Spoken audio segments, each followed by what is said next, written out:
Je n'oublierai jamais le son de cette porte entr'ouverte, ni la sensation glaciale qui a traversé ma colonne quand j'ai entendu la voix de mon mari prononcer les mots « transfert de propriété » et « profit rapide ». En une seconde, mon monde s'est fissuré. J'étais venue chercher mon passeport. Et j'ai découvert que l'homme que j'aimais préparait ma destruction. Ce que j'ai entendu ce jour-là m'a changé à jamais. Je n'aurais jamais cru qu'un simple oubli comme celui de mon passeport pourrait devenir le point de départ d'un bouleversement qui allait redéfinir ma vie entière. Je roulais vers JFK ce matin-là, répétant mentalement les points clés de mon discours sur la sécurité de l'IA, quand une sensation froide m'a traversée. Mon passeport n'était pas dans mon sac. Frustrée mais résignée, j'ai rebroussé chemin vers la maison. Je me répétais que ce n'était qu'un léger contretemps, un détail mineur dans une journée chargée. Je ne savais pas encore que cet oubli m'éloignait de Londres, mais m'approchait dangereusement d'une vérité que je n'étais pas prête à affronter. Quand je suis arrivée devant la maison, quelque chose n'allait pas. La porte d'entrée était entr'ouverte. Jamais, absolument jamais, mon mari Jackson ne laissait la porte non verrouillée, même pas lorsqu'il sortait la poubelle. Mon instinct professionnel, celui que j'ai développé en tant que Chief Risk Officer, s'est immédiatement réveillé. Une anomalie est rarement un accident. Je suis entrée avec prudence, mon cœur battant plus vite, sans comprendre si c'était l'adrénaline, la peur ou simplement l'énervement accumulé depuis le matin. La maison semblait intacte, mais un silence étrange planait. Un silence presque trop épais. J'allais monter chercher mon passeport quand une voix familière a traversé le couloir. Jackson parlait au téléphone, d'une voix basse, tendue, que je ne lui connaissais pas. Ce ton n'était pas celui qu'il utilisait pour parler affaires. Ce n'était pas non plus le ton qu'il adoptait avec moi. C'était un ton calculateur, presque mécanique, celui de quelqu'un qui ne veut pas être entendu, mais qui laisse transparaître une forme froide de détermination. Je ne devrais pas écouter, pensais-je. Mais quelque chose, un fil invisible et lourd, me retenait là, immobile, à la frontière de ma propre vie. Les mots que j'ai entendus ensuite m'ont gelé le sang. Transfert de propriété, signature obtenue, moment parfait pendant mon déplacement à l'étranger. Je ne comprenais pas immédiatement. Il parlait du brownstone familial, la maison que mon père avait restaurée pierre par pierre, la maison où j'avais grandi, où ma mère s'était effondrée après la mort de mon père. Comment pouvait-il en parler comme d'un simple actif? Comment pouvait-il évoquer une saisie, un profit de 700 000 $, comme si tout cela n'était qu'une opportunité de marché? J'ai senti une fissure s'ouvrir quelque part en moi. Je suis restée figée, incapable de respirer correctement, tandis que mon esprit tentait de rassembler les pièces d'un puzzle que je n'avais jamais voulu commencer. Depuis 7 ans, j'avais cru vivre un mariage solide, fondé sur la confiance et le soutien mutuel. Je me voyais encore, quelques semaines plus tôt, lui confiant mes inquiétudes concernant ma mère et la gestion de la maison. Et maintenant, les mots sortant de sa bouche redessinaient notre histoire entière, pixel par pixel, jusque dans ses fondations. Je comprenais enfin pourquoi ce matin-là était bien plus qu'un simple départ manqué. C'était un avertissement que je n'avais pas vu venir. En entendant Jackson parler, une avalanche de souvenirs s'est mise à déferler dans ma conscience. Je revoyais la manière subtile dont il s'était introduit dans les affaires familiales, toujours sous prétexte d'aider. Au début, sa présence semblait bienveillante. Il proposait des solutions pratiques, organisait des rendez-vous, encourageait ma mère lorsqu'elle paniquait à l'idée de perdre la maison. Je me souviens même avoir pensé que j'avais de la chance. Un mari qui comprenait la valeur sentimentale d'une propriété, un mari prêt à soutenir ma famille. Aujourd'hui, je découvrais que tout cela n'était qu'une mise en scène. J'ai repensé à la consolidation des comptes bancaires, une initiative qu'il avait suggérée pour simplifier la vie de tout le monde. À l'époque, cela paraissait logique. Je menais l'entreprise familiale transformée en société de cybersécurité florissante, je manquais de temps, et ma mère, fragile, faisait confiance à mon jugement et à celui de Jackson. Je n'avais pas imaginé une seule seconde que derrière ces sourires rassurants, ces mains posées sur les épaules de ma mère, ces mots apaisants, il y avait une stratégie. la stratégie d'un prédateur qui s'infiltre lentement dans les failles émotionnelles d'une famille en deuil. Ce qui m'a achevé, ce fut l'intonation de sa voix lorsqu'il a parlé du brownstone comme d'un jackpot. Ce mot m'a transpercé.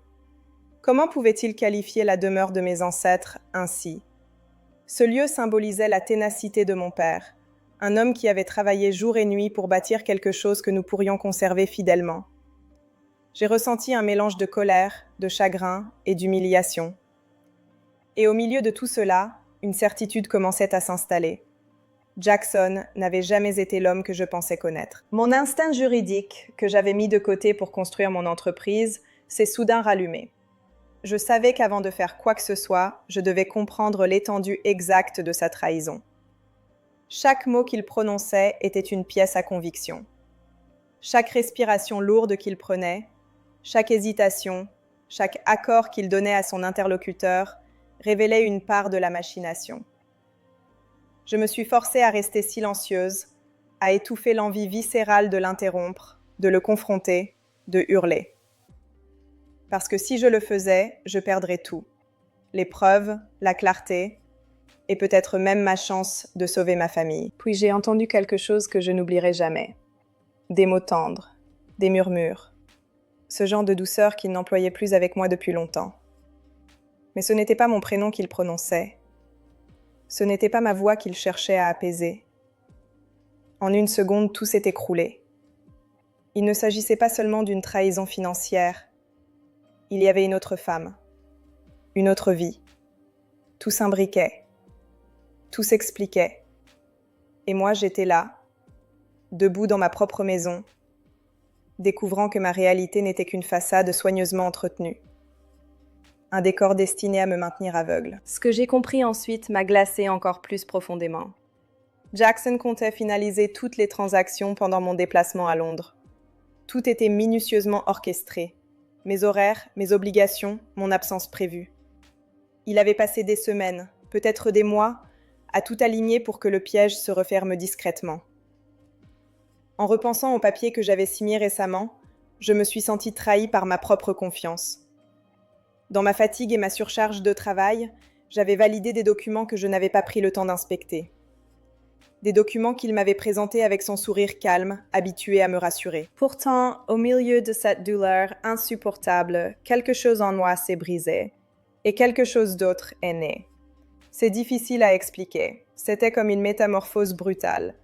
La femme naïve et confiante que j'avais été des heures plus tôt mourait, littéralement, laissant place à une version de moi-même que je n'avais jamais rencontrée auparavant.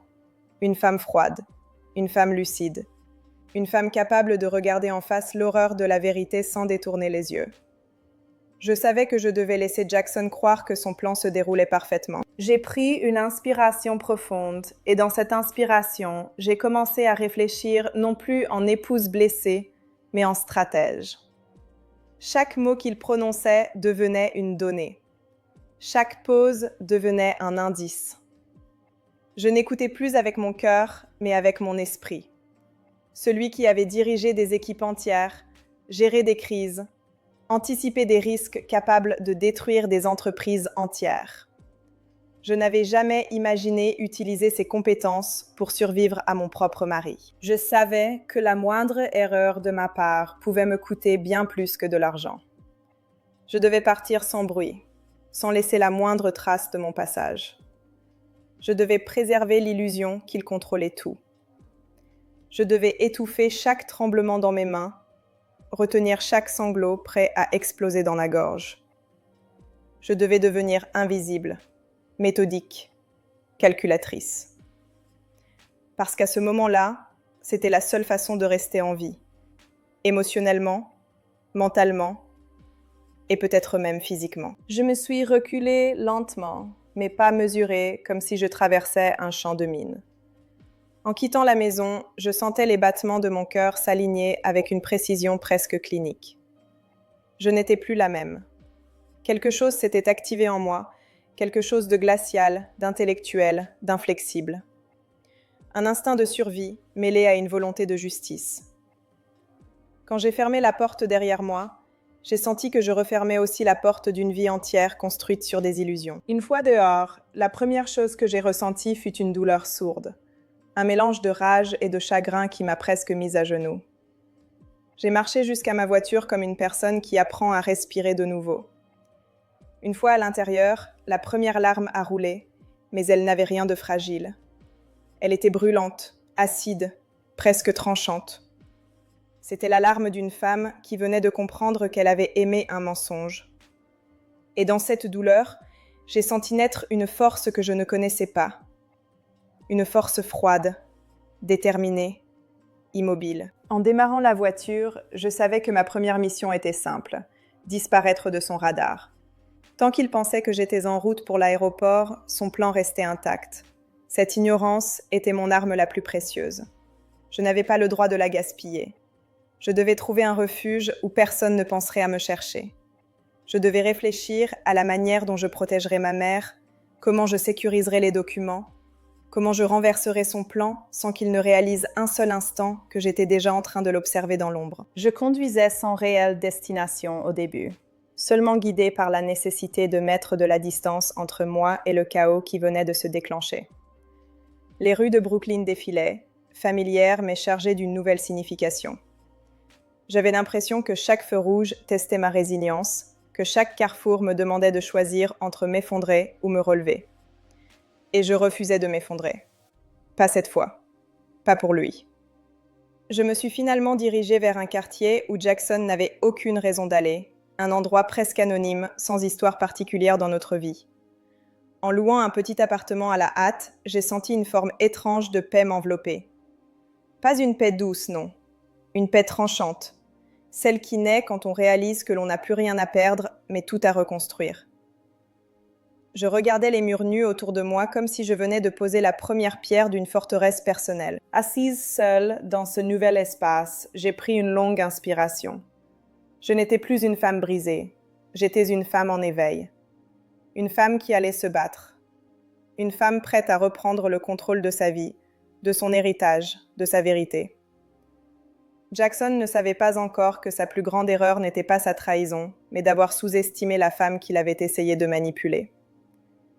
J'avais quitté la maison discrètement, mais je revenais dans ma propre vie avec un feu intérieur que rien ne pourrait éteindre.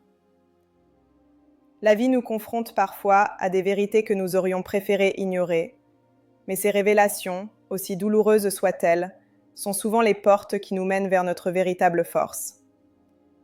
La trahison peut briser, mais elle peut aussi réveiller des parties de nous-mêmes que nous avions oubliées ou négligées.